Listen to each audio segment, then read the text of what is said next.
देखिए, हमारा प्रयास था कि जो गलत लोग राजनीति में आ गए हैं, भ्रष्ट लोग जो आ गए हैं, उनको पार्टी सपोर्ट ना करे। हमने काफ़ी प्रयास किया कि पार्टी तक ये बात पहुंचे और वो ऐसे लोगों को आगे ना बढ़ाए। लेकिन विधायक की मोटी घूस देने के बाद दोबारा टिकट उनको दे दिया गया।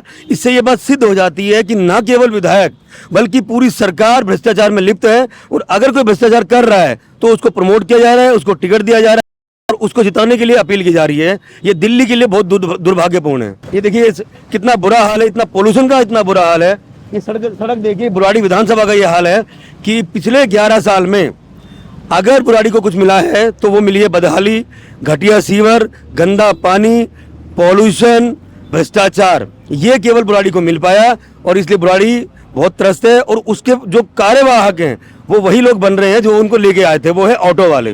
तो ऑटो वालों ने ठान लिया है कि इस बार केजरीवाल और उसके विधायक को सपोर्ट नहीं करना है। केजरीवाल मुख्यमंत्री नहीं बन सकते जब तक कि कोर्ट का इंटरवेंशन उसमें ना हो। तो ये लोग जनता को लगातार मूर्ख बना रहे हैं और जो कोर्ट की गाइडलाइन है उसके अकॉर्डिंग मुख्यमंत्री बन भी नहीं पाएंगे। वो दिल्ली में चुनाव आने वाला है और इसी बीच आपको बता दें कि अरविंद केजरीवाल फिर से ऑटो वालों को जो है यहां पर बड़े वादे कर रहे हैं, लेकिन ऑटो वाले इस बार ऐसा लग रहा है उनके झांसे में नहीं आने वाले। जैसा आप देख सकते हैं इस समय बुराड़ी में मौजूद हैं, ये इन्होंने एक पोस्टर लगा दिया इस ऑटो पे, फिर लाएंगे केजरीवाल।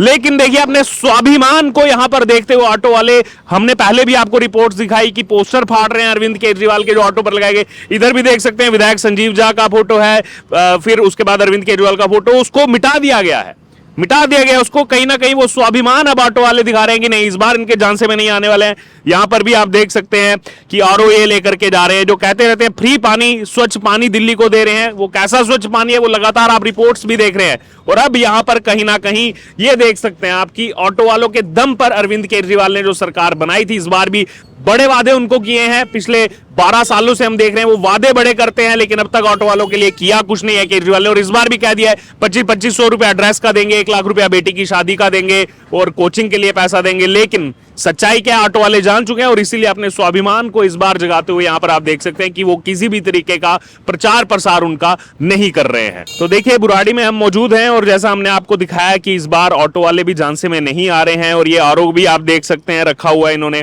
क्योंकि जहां भी हम देख रहे हैं तो साफ पानी तो छोड़िए, ऐसा देखने को मिल रहा है कि जो सीवर का पानी है वो घरों में सप्लाई हो रहा है और कहीं ना कहीं उस वजह से दिल्ली वासी जो है बीमार भी हो रहे हैं। और आइए बात करेंगे, हमारे साथ एडवोकेट रतन त्यागी मौजूद हैं, उनसे बात करेंगे। सर, अभी हम आए थे प्रचार देखने की क्या हो रहा है, चुनावी क्या चल रहा है मामला, ये देखा इन ऑटो वाले भैया को, उन्होंने पीछे से भी फोटो वो जो है वो हटा दिया है केजरीवाल का।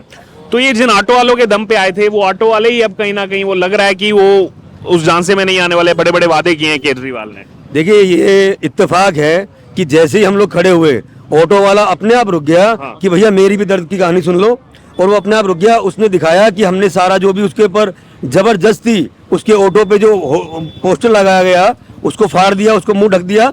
और अपने ऑटो के अंदर उसने एक आरओ रखा हुआ है, उसने बोला पानी गंदा है, आरओ की हमें लगभग हर हफ्ते सर्विस करानी पड़ती है। तो एक साथ दो दर्द उसने दिखाए, एक तरफ ऑटो वालों की दुर्दशा और दूसरी तरफ पानी की जो किल्लत हो रही है। और तीसरा ये देखिए, अभी यहाँ खड़े हैं हम, ये देखिए कितना बुरा हाल है, इतना पोल्यूशन का इतना बुरा हाल है। ये सड़क देखिए, बुराड़ी विधानसभा का ये हाल है कि पिछले 11 साल में अगर बुराड़ी को कुछ मिला है तो वो मिली है बदहाली, घटिया सीवर, गंदा पानी, पॉल्यूशन, भ्रष्टाचार। ये केवल बुराड़ी को मिल पाया और इसलिए बुराड़ी बहुत त्रस्त है। और उसके जो कार्यवाहक हैं वो वही लोग बन रहे हैं जो उनको लेके आए थे, वो है ऑटो वाले। तो ऑटो वालों ने ठान लिया है कि इस बार केजरीवाल और उसके विधायक को सपोर्ट नहीं करना है। आप भी लंबे समय तक आम आदमी पार्टी में रहे शुरू से, और पिछली बार भी जब हमारी बात हुई थी कहीं ना कहीं वो पूरा कैंपेन था कि संजीव झा को टिकट ना दी जाए, किसी और समाज सेवी को दी जाए। लेकिन पार्टी ने फिर भी संजीव झा पर भरोसा जताया और जैसा आप कह रहे हैं कि काम तो कुछ किया ही नहीं पिछले 11-12 सालों में, तो फिर भी क्या कारण रहा होगा कि केजरीवाल संजीव झा को ही बार बार चुन रहे हैं? देखिए, हमारा प्रयास था कि जो गलत लोग राजनीति में आ गए हैं, भ्रष्ट लोग जो आ गए हैं, उनको पार्टी सपोर्ट ना करे। हमने काफी प्रयास किया कि पार्टी तक ये बात पहुंचे और वो ऐसे लोगों को आगे ना बढ़ाए। लेकिन विधायक की मोटी घूस देने के बाद मोटी घूस देने के बाद दोबारा टिकट उनको दे दिया गया। इससे ये बात सिद्ध हो जाती है कि न केवल विधायक बल्कि पूरी सरकार भ्रष्टाचार में लिप्त है, और अगर कोई भ्रष्टाचार कर रहा है तो उसको प्रमोट किया जा रहा है, उसको टिकट दिया जा रहा है और उसको जिताने के लिए अपील की जा रही है। ये दिल्ली के लिए बहुत दुर्भाग्यपूर्ण है। उसके अलावा अगर बात की, जैसे अभी हमने ऑटो वालों की बात की, महिलाओं के लिए कह रहे हैं अब तो पूरी दिल्ली में पोस्टर लग गए, 2100 देंगे, 1000 की योजना लागू कर दी, लेकिन अजीब बात यह है कि वो योजना लागू का वो पैसा तो आ ही नहीं रहा महिलाओं के खाते में। कह रहे हैं सरकार फिर से बनाओ, उसके बाद डाल देंगे। देखिए, ना पैसा आया है और ना पैसा आएगा, उसकी मैं बड़ी वजह बता देता हूँ। बड़ी वजह उसकी ये है कि इनकी पंजाब में सरकार आई, पंजाब में 3 साल हो गए, 1 रुपया किसी को नहीं दिया गया। दूसरा कि दिल्ली के अंदर जब लोकसभा के चुनाव थे तब भी इन्होंने ये बात बोली कि जल्दी लागू हो जाएगा, तो उसको भी लगभग 6 महीने से ऊपर हो गया, उसको वो भी नहीं आया। इसके अलावा आतिशी ने इलेक्शन कमीशन को और गृह मंत्रालय को फोन करके बोला, चिट्ठी लिख के बोला कि हमारे पास चुनाव कराने के लिए फंड नहीं है। इसके अलावा टीटीसी के लोग अभी फंड धरने में बैठे थे कि हमारे पास सैलरी नहीं मिल रही है। उसके अलावा एमसीडी के लोग बोल रहे हैं हमें सैलरी नहीं मिल रही है। तो जो लोग मेहनत कर रहे हैं उनको तो ये लोग सैलरी दे नहीं पा रहे हैं, फ्री के पैसे कहाँ से बांटेंगे? ये झूठ बोलने के अलावा अब कोई काम नहीं कर रहे हैं। और अगर इनके पास पैसा हो और अगर ये बात लोगों को पैसा दे पाए तो ये सड़क देख लीजिए, सड़क बनवा दीजिए। सड़क नहीं बनवा पा रहे हैं, पानी साफ नहीं हो पा रहा है और इतनी दुर्दशा है, सैलरी नहीं दे पा रहे हैं। लेकिन लोगों को मूर्ख बनाने के लिए, चुनाव जीतने के लिए लगातार नई नई योजना ला रहे हैं और झूठ बोल रहे हैं। अच्छा, ये योजनाओं की जहां बात चल रही है, एक चर्चा होती है हमारे लोकतंत्र के अंदर कि हमेशा जो है सबको, देश को आगे बढ़ाना चाहिए, कहीं पर पार्टी पॉलिटिक्स से उठ करके जो है सबको काम करना चाहिए। एक योजना है आयुष्मान भारत योजना, पूरे देश में लागू है, दिल्ली और बंगाल को छोड़ करके। उस योजना के बारे में ये लगातार उसको फॉल्स बताते रहे, लेकिन अब देखा जैसे ही चुनाव आ रहा है तो अब कह दिया कि हम अपनी एक संजीवनी योजना ले आएंगे, उसमें 60 साल से ऊपर के लोगों को फ्री का जो है इलाज हम देंगे दिल्ली में। देखिए, मैं आपको करेक्ट कर दूं, इन्होंने वो अपने आप से लागू नहीं की है, कोर्ट के डायरेक्शन से उन्होंने लागू करना पड़ा उसको। तो जो सरकार पब्लिक के स्वास्थ्य से भी खिलवाड़ कर रही है, देखिए योजना चाहे केंद्र की हो चाहे राज्य की हो, अगर पब्लिक को उससे फायदा है तो उसको रोकना नहीं चाहिए। जब कोर्ट का उसमें इंटरवेंशन हुआ तब कहीं जाके इन्होंने आयुष्मान भारत योजना को उसमें लागू किया है। तो ये क्रेडिट अब इस तरह दिखा रहे हैं कि जैसे हमने लागू कर दिया है। ये झूठ बोल रहे हैं क्योंकि इन्होंने सेंटर की योजना है और कोर्ट के आदेश के बाद उसको लागू करने की बात कर रहे हैं। अगर इनको कुछ करना ही है तो ये विधानसभा में खड़े हैं, आप देख लीजिए कितना बुरा हाल है पोल्यूशन का। ये अपने आप कुछ नहीं कर रहे हैं, केवल कोर्ट की डायरेक्शन पे ये काम कर रहे हैं। आज से 5 साल पीछे अगर हम चले जाएं, आम आदमी पार्टी को शायद लगा कि लोग ये चीज भूल जाएंगे, लेकिन अब वो चीज दोबारा से पनप रही है, दोबारा से लोग उस बारे में चर्चा कर रहे हैं। जब कोरोना काल की शुरुआत हुई, बुराड़ी समेत पूरी दिल्ली में जो प्रवासी यहाँ पर काम करते हैं, चाहे उत्तर प्रदेश से हो, बिहार से हो, देश के अलग अलग कोनों के जो लोग यहाँ रहते हैं, और दिल्ली में एक बड़ा कंट्रीब्यूशन उनका है। लेकिन उस समय जो हालात हुए, उनको घरों से निकाल करके पैदल उनको यहाँ से यूपी बॉर्डर भेजा गया। अब वो चीजें दोबारा निकल करके सामने आ रही हैं कि उस समय हमारे साथ ऐसा हुआ था, अब हम उस चीज का बदला वापस ले। देखिए, जनता भूलती नहीं है। कोरोना काल में जिस तरह ये लोग घर में छुप गए थे, तो पब्लिक ये याद कर रही है कि दिल्ली सरकार ने क्या किया हमारे लिए। कुछ नहीं किया उस टाइम, बल्कि इन्होंने तो उनकी पीड़ा को बढ़ा दिया। वो एलजी पे डालते गए, केंद्र सरकार पे डालते गए, और जब चीजें होने लगी तो वो अपने क्रेडिट लेने लगे।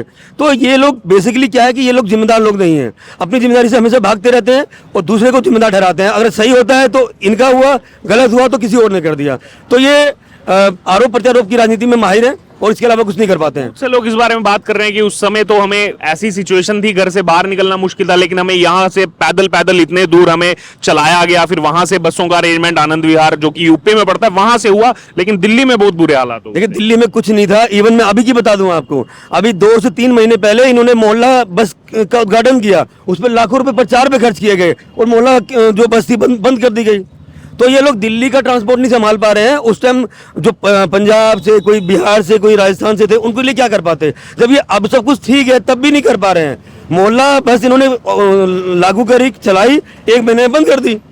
तो ये अभी नहीं कर पा रहे तो उस टाइम कैसे कर पाते? और एक आखिरी में सवाल, ये एक यहाँ पर बड़ा ट्विस्ट वाली ये चीज है, हर जगह अरविंद केजरीवाल का फोटो लग रहा है आगे। मुख्यमंत्री हालांकि आतिशी हैं, हर जगह अरविंद केजरीवाल को प्रमोट किया जा रहा है, लेकिन जो उन्होंने मुख्यमंत्री पद उनको छोड़ना पड़ा, जो कंडीशनल बेल थी कि ना तो फाइल पर साइन करेंगे ना सीएम ऑफिस जाएंगे, तो वो तो कंडीशनल बेल अभी भी चल रही है।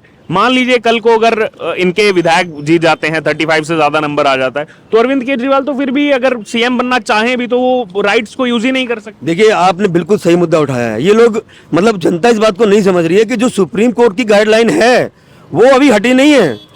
केजरीवाल मुख्यमंत्री नहीं बन सकते जब तक कि कोर्ट का इंटरवेंशन उसमें ना हो।